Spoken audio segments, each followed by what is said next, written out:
A villa on the artificial island of Palm Jumeirah in Dubai became the place where 12 women from different countries gathered for dinner, after which 5 of them were dead, and the remaining 3 became the wives of the man who forced them to play a game of survival. This is not fiction or a movie script. It happened in the summer of 2018, and the world only learned about it a year later, when one of the survivors decided to break her silence.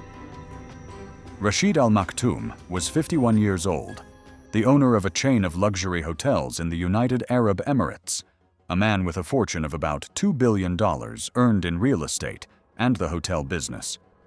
His family came from an influential clan linked to the ruling dynasty of Dubai. But Rashid himself did not hold any official government positions, preferring to remain in the shadows, managing his business through a network of front companies and proxies. He was officially married 4 times, in accordance with Islamic law, which allows a man to have up to 4 wives at the same time, provided that each is treated equally. But Rashid did not limit himself to his official wives. For the past 8 years, he had maintained a separate villa on Palm Jumeirah Island, where 12 young women from different countries lived. It was not a public harem in the historical sense of the word. It was a carefully concealed system where each woman had her own bedroom, a personal car, a credit card with a monthly limit of $10,000, and a contract that prohibited her from working, meeting men, or leaving the country without permission. The women were of different nationalities. Oksana Kovalenko, 23, from Ukraine, a former model who came to Dubai 3 years ago for a casting for an advertising campaign, and stayed after meeting Rashid. Anastasia Petrova, 26, from Russia, a dancer who was working in one of Dubai's clubs when Rashid's people spotted her. Isabella Silva, 28, from Brazil, a fitness instructor who came to work at one of Rashid's hotels and became his mistress 2 months later. Rosa Reyes, 24 years old, from the Philippines, worked as a nanny for a wealthy family in Dubai until she was lured to Rashid's house with the promise of a better life. There were also Amina from Morocco, Elena from Romania, Valeria from Colombia, Nina from Thailand, Natalia from Russia, Karina from Ukraine, Layla from Lebanon, and Sophie from France. They were all between 21 and 32 years old. They all signed contracts in English and Arabic that bound them to complete secrecy, prohibited contact with the press or their families without permission, and forbade any romantic relationships outside the home. Breaching the contract meant immediate deportation without compensation and possible prosecution for defamation if they tried to talk about their life with Rashid. For most of them, it was an opportunity to escape poverty or simply live in luxury that was unavailable in their home countries. $10,000 a month, free accommodation in a villa with a swimming pool and personal staff, cars, designer clothes, travel when Rashid allowed it. In return, they were available to him whenever he wanted. Rashid visited the villa several times a week, usually late in the evening, staying for a few hours, sometimes overnight. He would choose 1 or 2 women, while the others remained in their rooms. The women communicated cautiously among themselves. Some became friends, while others treated each other as competitors. Rashid encouraged this competition, sometimes openly comparing them, complimenting one in front of the others, and giving gifts selectively. He enjoyed his power over them, the fact that they were financially and legally dependent on him, that their status in the country was tied to his will. In the spring of 2018, Rashid made a decision that changed the lives of all 12 women. He decided to take a 5th wife. This was a problem from the point of view of Sharia law, which allows only 4 wives at a time. But Rashid planned to divorce one of his existing wives, the eldest, who was 58 years old and no longer interested him physically. The divorce was quietly finalized through a religious judge who was indebted to Rashid's family, and the procedure took less than a month. Now Rashid had a vacancy for a 5th wife, and he decided to choose her from among the 12 mistresses living in the villa. The problem was, that he couldn't decide who to choose. They were all young, beautiful, and obedient. Each had her own merits. Oksana was the youngest and most naive, easily manipulated. Isabella was experienced and knew how to please a man. Rosa was quiet and submissive, the ideal image of a traditional wife.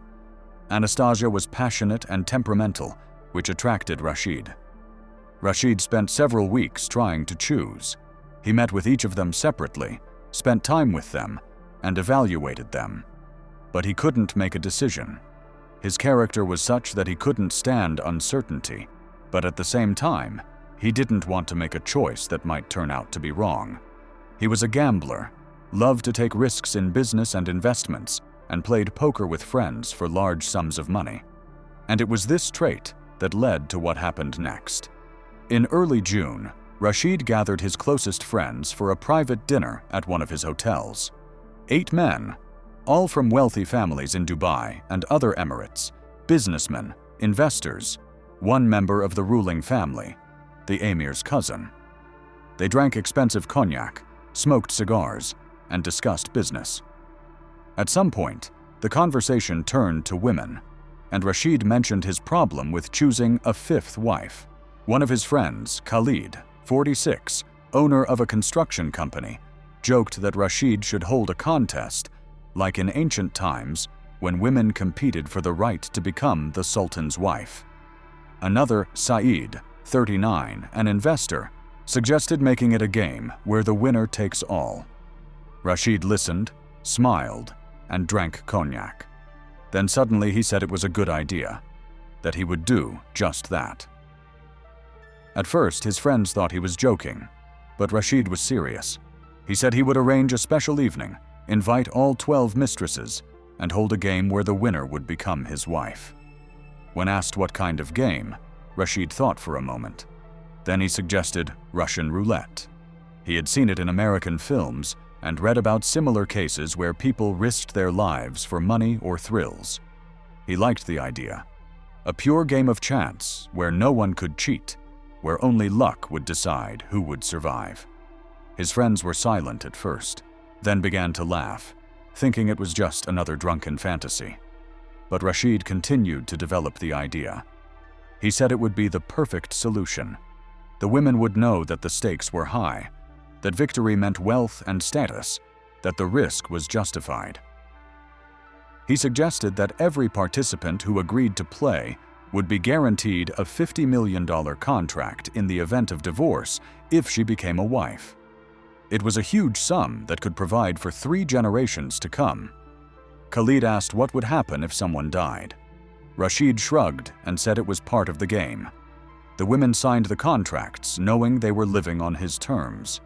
If they refused to play, he would simply deport them without compensation. The choice was theirs. Said it was crazy, that there could be problems with the police. Rashid laughed and replied that the police would not know. Everything would take place in a private villa. There would be no witnesses except themselves, and any bodies would disappear in the desert. The conversation continued until 3 in the morning. By the end of the evening, Rashid's friends had agreed to attend the event. Not everyone was enthusiastic about the idea, but no one dared to refuse. Rashid was an influential man on whom their businesses and connections depended. Refusing would mean insulting him, and that could have consequences. Besides, some of them were intrigued.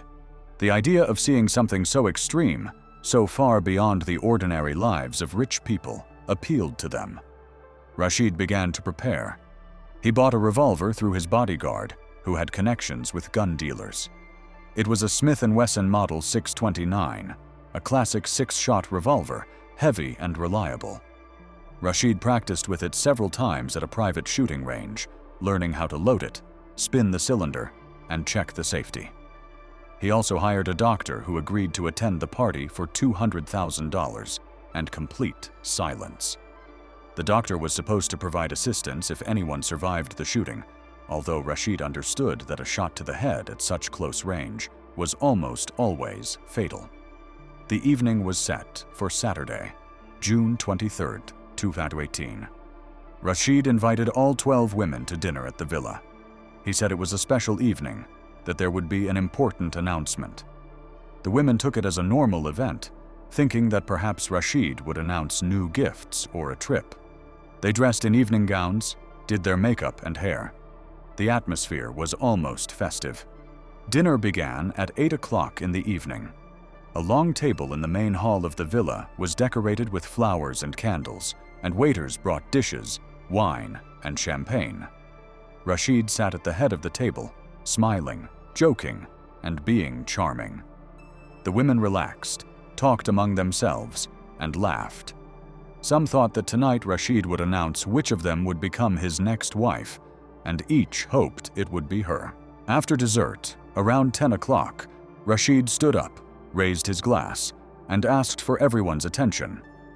The women fell silent and looked at him. He began to talk about how much he appreciated each of them, how difficult it was to choose just one for the role of wife. He said that they all deserved this status, that they were all beautiful and worthy. The women listened, some smiling, waiting for the announcement. Then Rashid signaled to his guards. 2 men in black suits entered the room and blocked the doors. The women exchanged glances, and the atmosphere changed. Someone asked what was happening. Rashid smiled, took a revolver out of his jacket pocket, and placed it on the table. The silence became absolute. Rashid explained. He said that he couldn't choose between them in the usual way, that he had decided to leave it up to fate, that today they would play a game, and the winner would become his 5th wife, receive a $50 million contract in the divorce, status, wealth, everything they had dreamed of. The women listened, not understanding. One of them, Elena, a Romanian, asked what kind of game it was. Rashid picked up the revolver, showed it to them, and said, "Russian roulette." The reaction was instantaneous. Several women screamed. One began to cry. Others sat, unable to move, in shock. Oksana, the youngest, asked if it was a joke. Rashid shook his head and said it was serious. The rules were simple. Each woman would spin the cylinder, put the revolver to her temple, and shoot.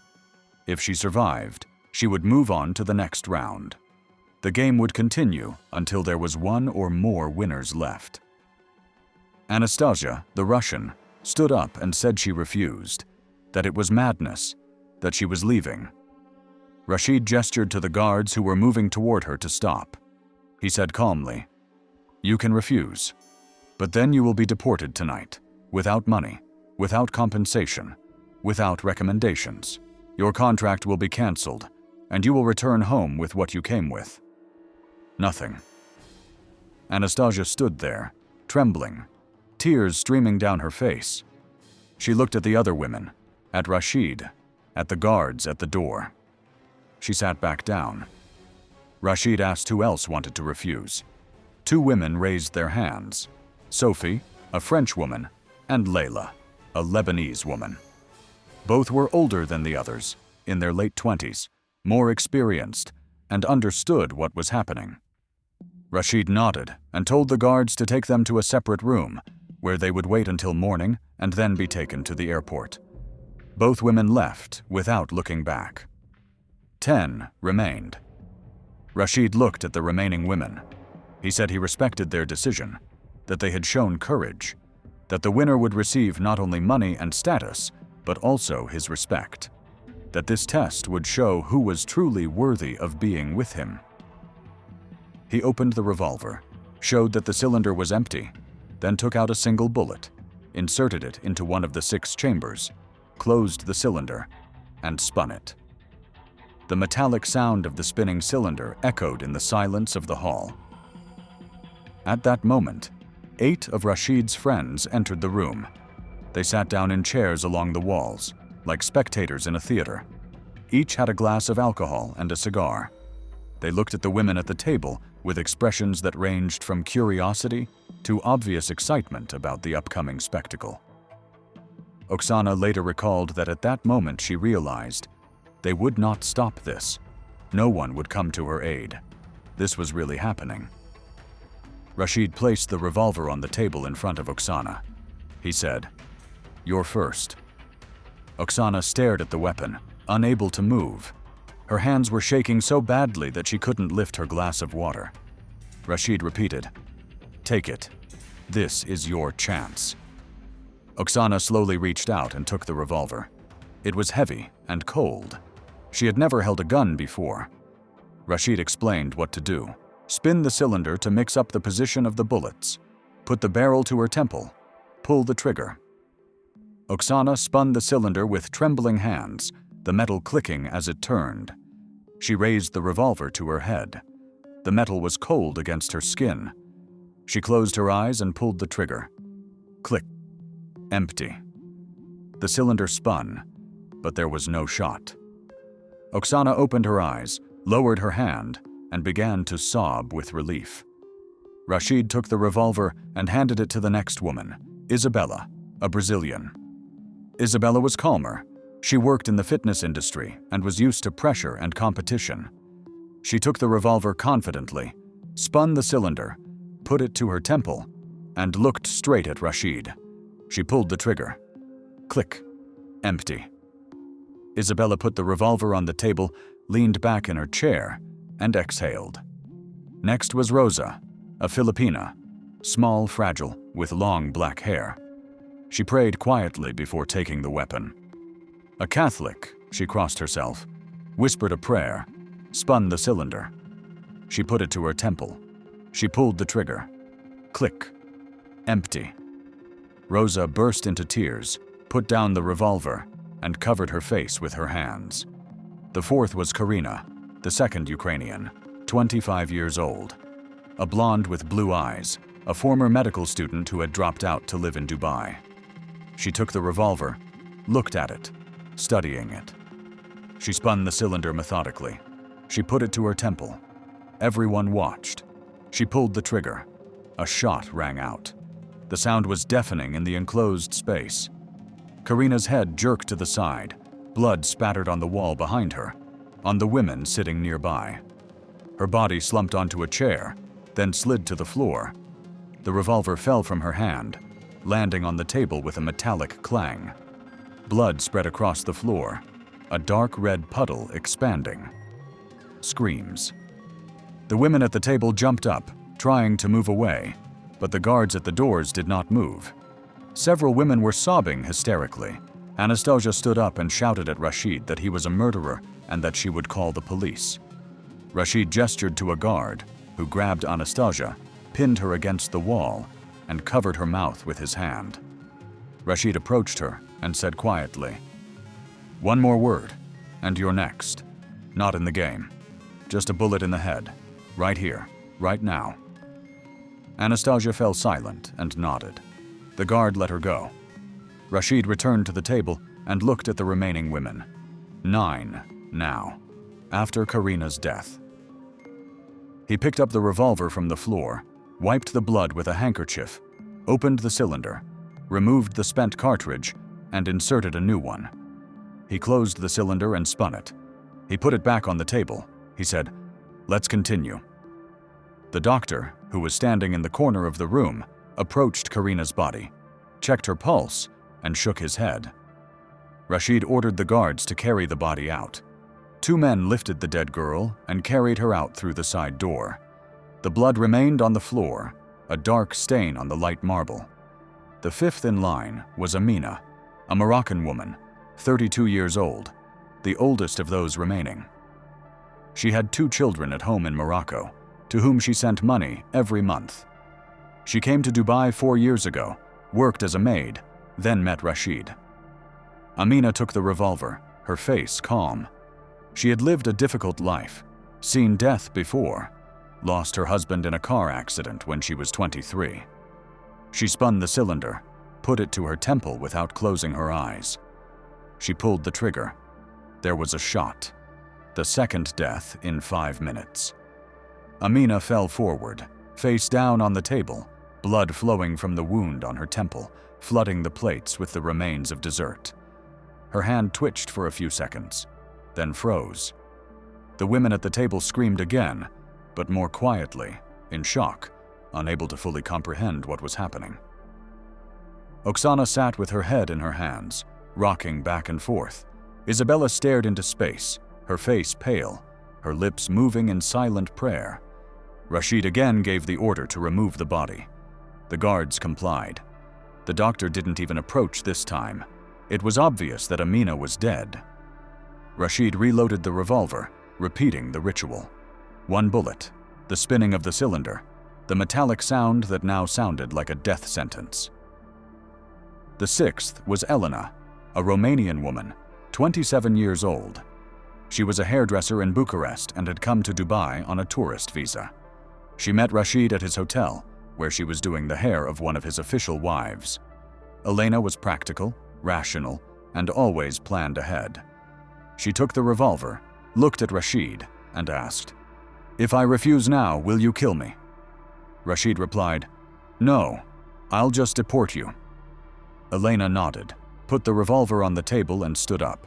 She said, "I refuse." Rashid looked at her for a long time, then nodded to the guard. Elena was led out of the room. 8 women remained. Rashid handed the revolver to the next one. Valeria, a 26-year-old Colombian, was a former economics student in Bogotá. She came to Dubai for an internship at a bank, met Rashid at a business dinner. He asked her out on a date, and a month later she moved into a villa. Valeria was smart, ambitious, and dreamed of starting her own business. $50 million could make her independent for life. She took the revolver, spun the cylinder methodically, as if she had done it before. She put it to her temple and looked at the ceiling. She pulled the trigger. There was no shot. The cylinder stopped on an empty chamber.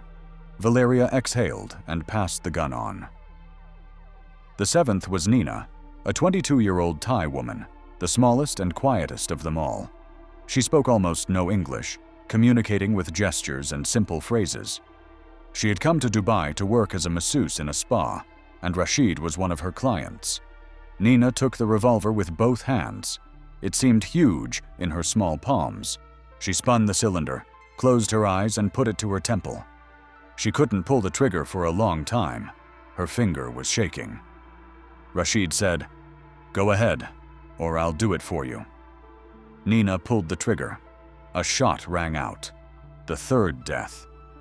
Nina fell from her chair, her small body hitting the floor, blood flowing from the wound, mixing with Karina's already dried blood on the marble. Her eyes were open, staring into nothingness. The women at the table were no longer screaming. They sat in a state of numbness, a state that went beyond fear. It was something else, a shutdown of emotions as a defense mechanism of the psyche. 7 women remained. Rashid continued his reloading ritual. His friends watched in silence, no one else drinking or smoking. The atmosphere had changed, even for them. Some looked pale. One left the room, and he could be heard vomiting in the hallway. But no one stopped Rashid. No one said it was enough. The 8th was Anastasia, a Russian woman, 26 years old, the one who had tried to protest after the first death. She worked as a dancer in a club, was strong, independent, not used to obeying. But now her face was blank, as if she had gone inside herself to get through this. She took the revolver without looking at it, spun the cylinder mechanically. She put it to her temple and pulled the trigger without hesitation. There was no shot. She passed the gun on without changing her expression. Oksana was 9th again. It was her 2nd round. She had already done this once and survived, but that didn't make the process any easier. She took the revolver, which was now warm from being handled by many hands, and spun the cylinder, listening to the familiar metallic sound. She put it to her temple. Thoughts of her family in Ukraine flashed through her mind, of her mother, who didn't know what her daughter was doing in Dubai, thinking she was working as a model. Oksana pulled the trigger. There was no shot. She put the revolver on the table, her hands shaking so badly she couldn't control them. Isabella was 10th, her 2nd time. The Brazilian seemed calmer than the others, her experience in fitness, where she was used to pain and pushing her body to its limits, helping her to stay in control. She took the revolver, spun the cylinder, put it to her temple, and pulled the trigger. The cylinder spun to an empty chamber. She handed it to Rosa. Rosa, a Filipina, second round. She was still praying, whispering words in Tagalog, her native language. She took the gun, spun the cylinder, and put it to her temple. Her face was wet with tears. She pulled the trigger. The gun did not fire. Rosa lowered the revolver and thanked God aloud. The 12th was Valeria, a Colombian woman, second round. She took the revolver confidently, just like the first time. She spun the cylinder, put it to her temple, and pulled the trigger without hesitation. The cartridge did not fire. The cylinder stopped at an empty chamber. She put the gun on the table. The 13th was Anastasia, second round. The Russian woman took the revolver, her movements automatic, like a robot. She spun the cylinder, put it to her temple, and pulled the trigger. A shot rang out. The 4th death. Anastasia fell backward. Her chair tipped over. Her body hit the floor. Blood gushed from the wound, flooding her light hair. Her eyes were open, staring at the ceiling. The guards approached, lifted the body, and carried it away. Rashid reloaded the revolver. 6 women remained: Oksana, Isabella, Rosa, Valeria, and 2 others who had not made it through the second round. Natalia, the second Russian, 29 years old, was next. She worked as a manager at a travel agency in Moscow, came to Dubai on a business trip, met Rashid, and he asked her to stay. Natalia was pragmatic, cynical, and said that love was a myth and only money mattered. She took the revolver, spun the cylinder, and put it to her temple. She said aloud, 50 million. She pulled the trigger. A shot rang out. The 5th death. Natalia fell forward onto the table, her blood mixing with the remains of food and broken glasses. Her body convulsed for a few seconds, then went still. The guards removed the body. Rashid reloaded his weapon. 5 women remained, but one of them had not yet gone through the second round. She was the last, the 15th overall. Her name was Larissa, a Ukrainian woman, 28 years old, who worked as a translator and spoke 4 languages. She came to Dubai for a conference, met Rashid. He hired her as his personal translator, and a month later she moved into the villa. Larissa was educated, read books, and was interested in philosophy. She took the revolver, looked at it, then at Rashid. She asked, "Do you understand what you're doing? That this will change you forever?" Rashid smiled and replied, "I've already changed." Larissa nodded, spun the cylinder, put it to her temple, and pulled the trigger. There was no shot. Now all 5 remaining women had gone through at least 2 rounds. Oksana, Isabella, Rosa, Valeria, Larissa. Rashid looked at them and said, "3rd round." He handed the revolver to Oksana. Oksana took the weapon for the 3rd time. Her hands were no longer shaking. She was in a state of shock, beyond fear. She spun the cylinder, put it to her temple, and pulled the trigger. The bullet did not fire. She handed it to Isabella. Isabella, 3rd round. She spun the cylinder, put it to her temple, and pulled the trigger. The gun didn't work. She passed it to Rosa. Rosa, 3rd round. She prayed, spun the cylinder, put it to her temple, and pulled the trigger. The cylinder stopped on an empty chamber. Passed it to Valeria. Valeria, 3rd round. She spun the cylinder confidently, put it to her temple, and pulled the trigger. The revolver did not fire. Passed it to Larissa. Larissa, 2nd round for her, 3rd in the overall sequence. She spun the cylinder, put it to her temple, and pulled the trigger. A shot rang out. The 6th death. Larissa fell forward, her face hitting the table, blood spattering everywhere, covering the remaining women. Her body slid off the chair and fell to the floor in a position resembling prayer, her head pressed to her chest, her arms outstretched. The guards removed the body. Rashid reloaded the revolver. 4 women remained: Oksana, Isabella, Rosa, Valeria. All had gone through 3 rounds. All had survived. Rashid looked at his watch. It was almost midnight. The game had lasted 2 hours. 6 women were dead. 4 were alive. He said, "The last round. Whoever survives will become my wife. All 4, if they are lucky." But he changed the rules. He took a new revolver out of the box that the guard had brought. He opened the cylinder and showed that it was empty. He inserted 2 bullets instead of 1. He closed the cylinder and spun it. He said, "Now the odds are 1 in 3 instead of 1 in 6. Let's raise the stakes." The women looked at him, unable to protest. They were beyond words, beyond emotions. Oksana took the new revolver. It was heavier than the previous one. She spun the cylinder, put it to her temple. Her mind was empty. No thoughts, just mechanical action. She pulled the trigger. There was no shot. She survived for the 4th time. Isabella took the revolver, spun the cylinder, put it to her temple, and pulled the trigger. The cartridge did not fire. 4th survival. Rosa took the revolver and prayed more intensely, her lips moving quickly, the words merging into a continuous stream. She spun the cylinder, put it to her temple, and pulled the trigger. The revolver did not fire. 4th survival. Valeria took the revolver, the last of the 4. She looked at Rashid, then at the remaining women. She spun the cylinder slowly, as if stretching out the moment. She put it to her temple. Her finger froze on the trigger.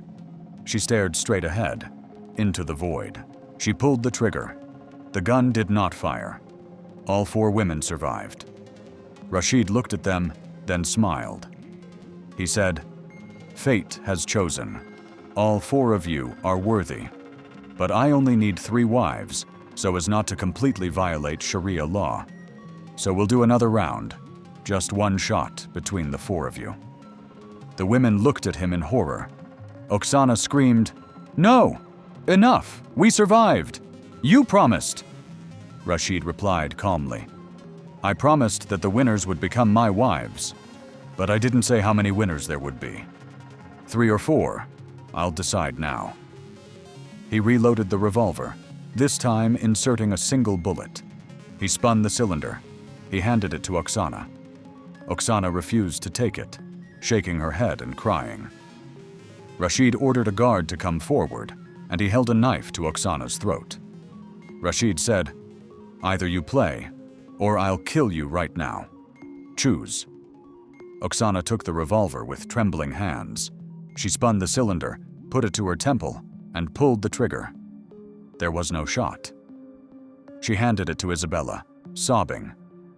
Isabella took the weapon, her composure finally cracking, tears streaming down her face. She spun the cylinder, put it to her temple, and pulled the trigger. The cartridge did not fire. She passed it to Rosa. Rosa took the revolver, prayed aloud, shouting prayers. She spun the cylinder, put it to her temple, and pulled the trigger. The revolver did not fire. She passed it to Valeria. Valeria was last. She took the revolver and looked at it for a long time. Then she looked at Rashid. She said quietly, "If I die, you will regret it." Rashid laughed and replied, "I never regret anything." Valeria spun the cylinder, put it to her temple, closed her eyes, and pulled the trigger. The gun didn't work. All 4 women survived again. Rashid looked at them, then at the revolver. Then he laughed, a long, loud laugh. He said, "Fate is clear.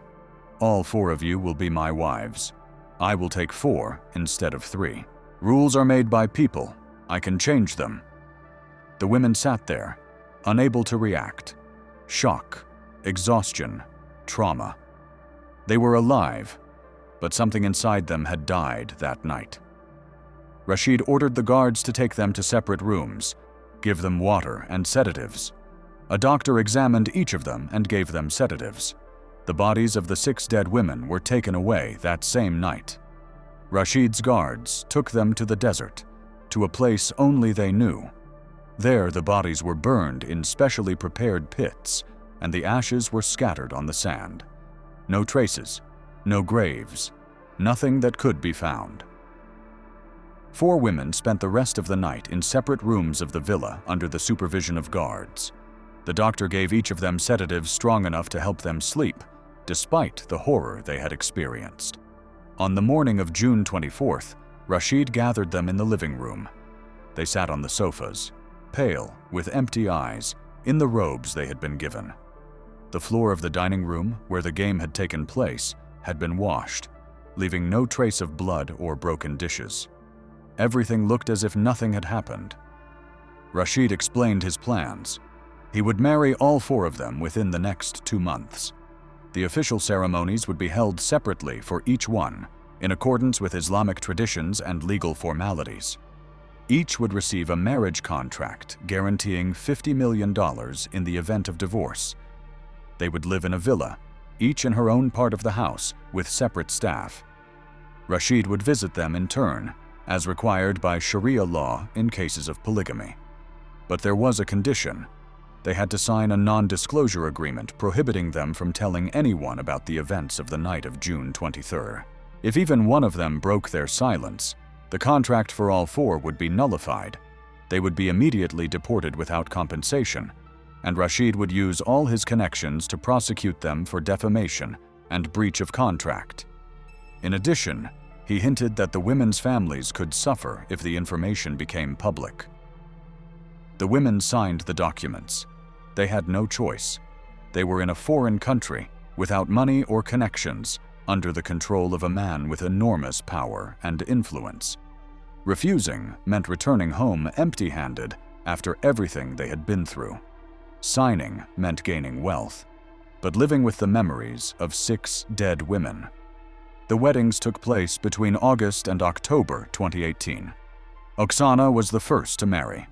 The ceremony was held in a private residence with the participation of a religious figure who received a generous reward for keeping quiet about the fact that this was the 5th wife, not the 4th. Isabella got married in September, Rosa and Valeria in October. Each ceremony was registered separately in different emirates to avoid questions from the authorities about the number of wives. Officially, 4 women became the wives of Rashid Al Maktoum.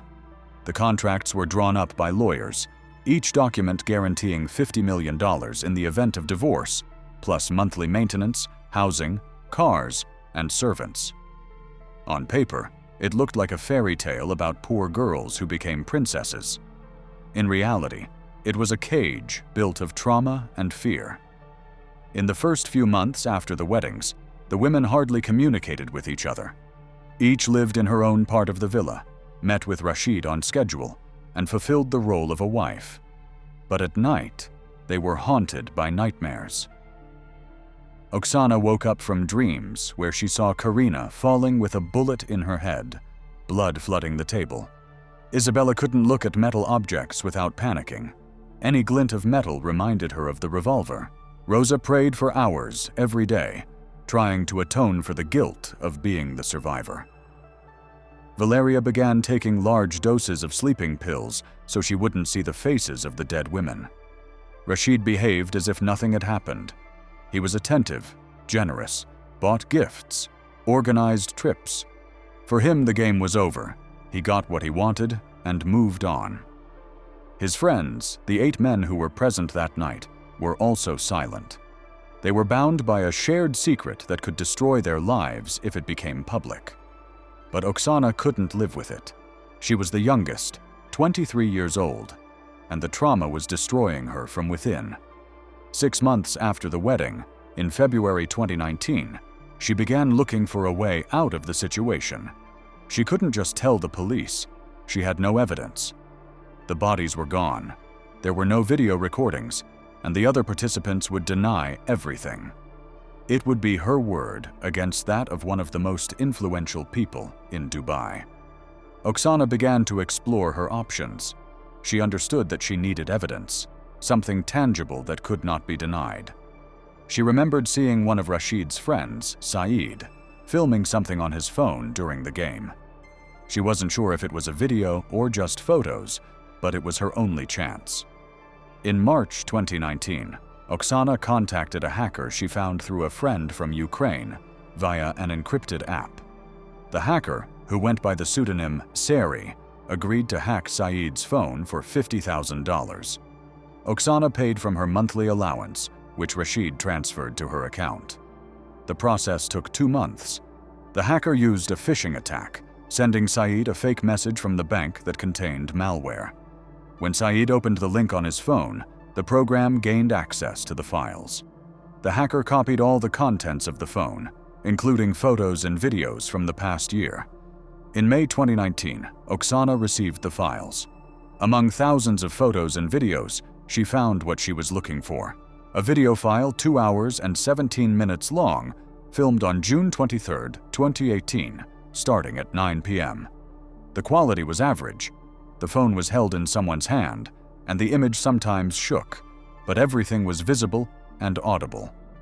The video showed the entire game, from start to finish. Rashid explains the rules. The women take turns with the revolver. Shots are fired. Karina, Amina, Nina, Anastasia, Natalia, and Larissa are killed. Screams, crying, blood on the table. Rashid and his friends sitting in chairs, watching.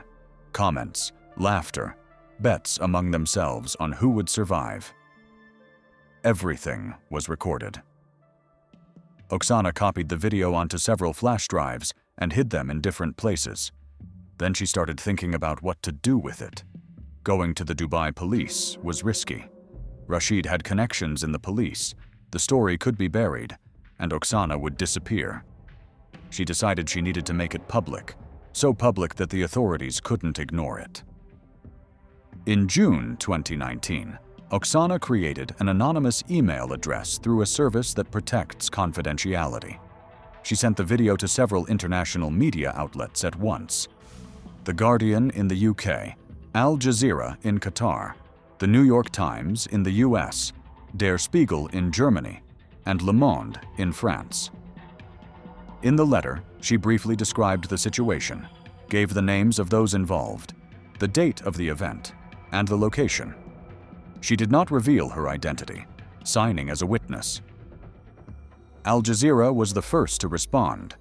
Journalists checked the video for authenticity, making sure it had not been edited or altered. They identified Rashid Al Maktoum by his face and confirmed that it was indeed him. On June 23, 2019, exactly 1 year after the event, Al Jazeera published an article on its website with the headline, "Dubai billionaire forced women to play Russian roulette for the right to become his wife." The video was posted online with the victims' faces blurred to protect their identities, but the faces of Rashid and his friends were clearly visible. The article was accompanied by an investigation in which journalists identified some of the deceased women by comparing them with missing persons reports. The families of Karina, Amina, Nina, Anastasia, Natalia, and Larissa were found and interviewed. All confirmed that their daughters had been working in Dubai and had disappeared in the summer of 2018. The reaction was immediate and global. The video went viral, garnering 50 million views in the first 48 hours. The hashtag with Rashida's name became a trend on social media around the world. Human rights organizations demanded an investigation. The governments of several countries where the deceased women came from sent official requests to the UAE authorities. The Dubai authorities came under enormous pressure. It was an international scandal that threatened the Emirates' reputation as a safe place for tourists and expatriates. On June 25th, police arrested Rashid Al Maktoum at his home. At the same time, 8 of his friends who had been present at the villa that night were also arrested. The investigation was conducted behind closed doors. The UAE authorities tried to minimize publicity, but information continued to leak out. It became known that the bodies of 6 women had indeed been destroyed in the desert. The location was found based on the testimony of one of Rashid's security guards, who agreed to cooperate with the investigation in exchange for a reduced sentence. The remains of bones and teeth were found at the site, which were identified through dental records as belonging to the missing women. Rashid's 4 surviving wives were questioned by the police.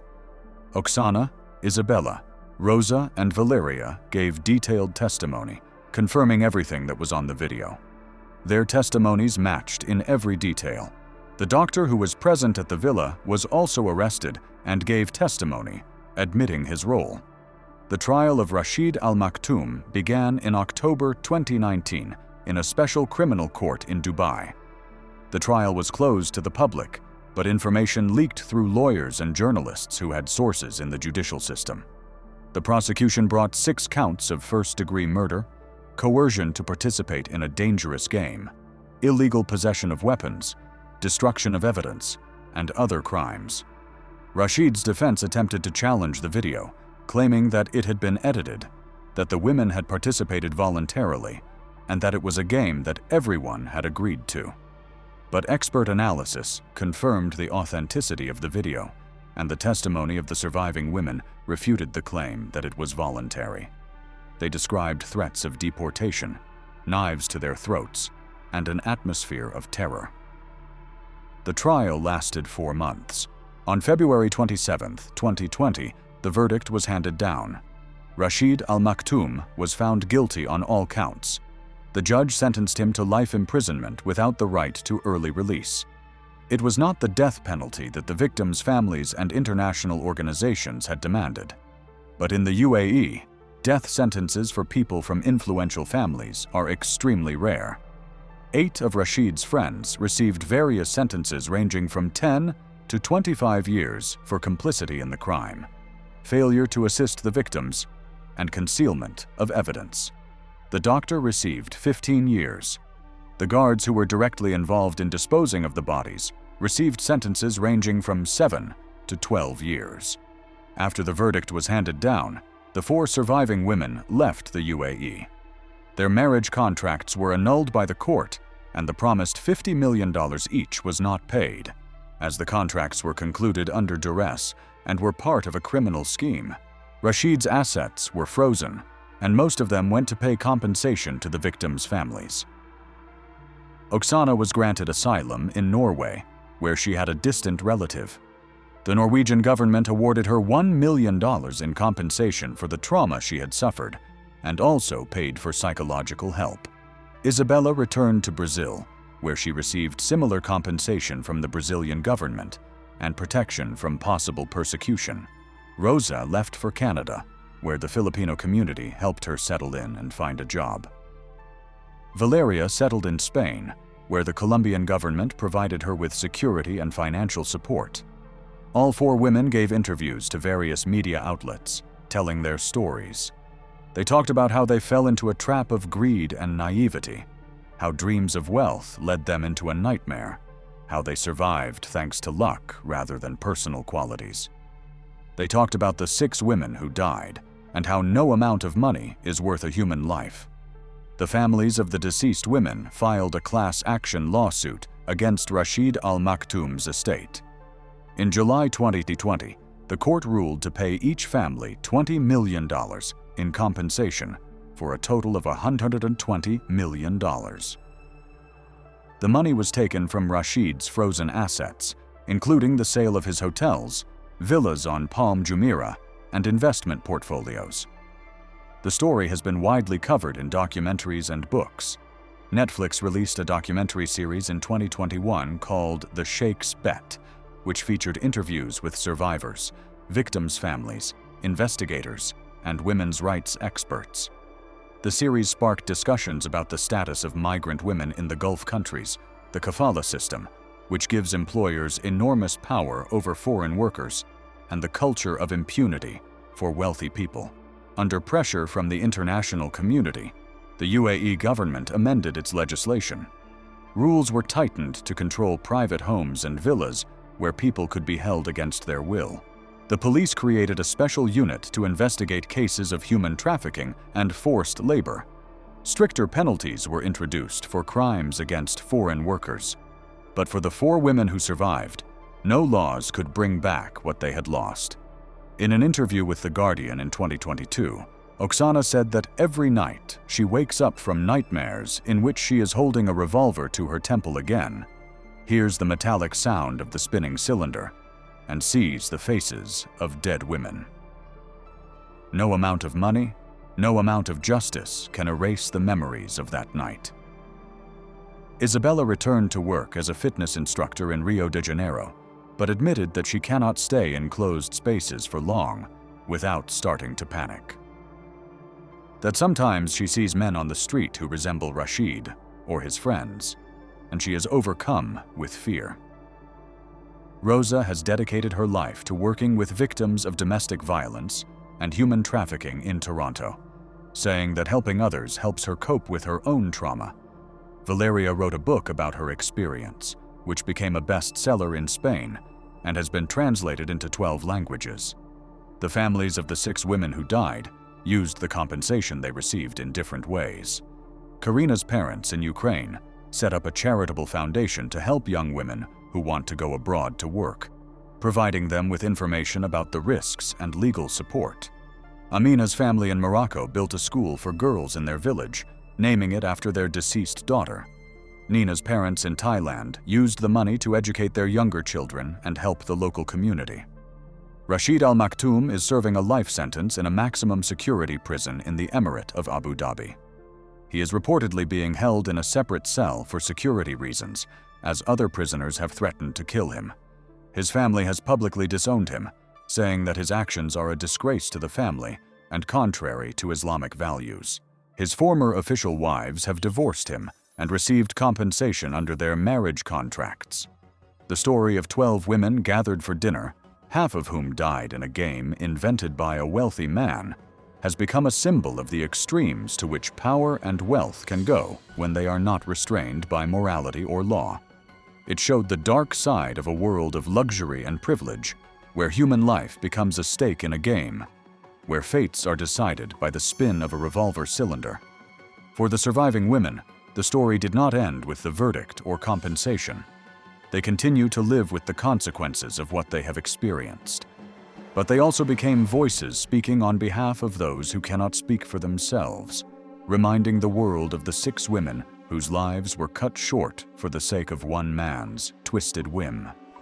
And that justice, even if belated, is still possible when there is the courage to speak the truth, despite fear and threats.